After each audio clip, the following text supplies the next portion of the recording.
Mr. Chairman, I want to thank you and Senator Cardin for calling this incredibly important hearing. I don't always come to subcommittee hearings of the subcommittees of the full committee, but in this particular case, the hearing on Colombia is of particular importance and interest to me. Having traveled to Colombia in July for talks with President Duque, his administration, and civil society leaders, I remain convinced that Colombia is our single most important partner in South America. Our strategic partnership stands as a model in the hemisphere.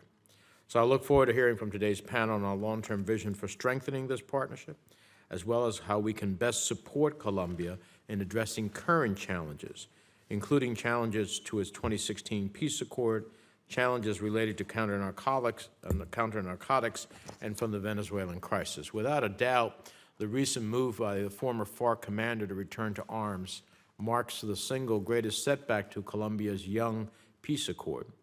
Press reports indicating that this group of FARC dissidents is operating out of Venezuela underscores the nefarious nature of Maduro's dictatorship. But this development is not the only challenge to accord implementation. I'm deeply concerned about the violence faced by civil society across Colombia. As I heard from Colombia's social leaders in July, their heartbreaking stories underscore the fragility of peace. I hope to hear from INL and USAID about how we can best support our Colombian partners as they address this violence, expand state presence, and implement the accord. And while the 2016 accord is far from perfect, it is the best opportunity that the Colombian people have to heal the scars of decades of civil war. It's also essential that we remain unwavering in our cooperation to help Colombia combat high levels of coca cultivation and cocaine production.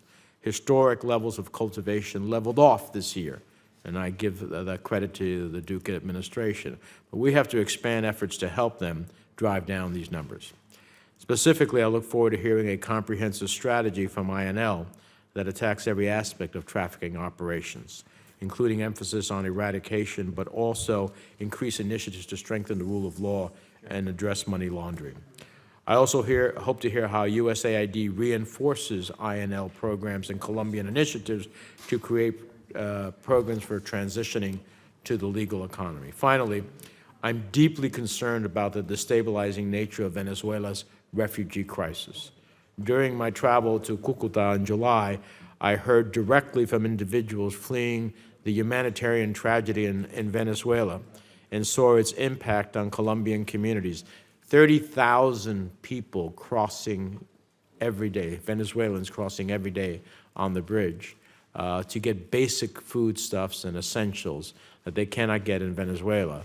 But 10% of those stay in Colombia every day. It's overwhelming for any nation. So I commend the administration for dedicating more than $300 million across the region to address the Venezuelan exodus, but we need to lead a global response.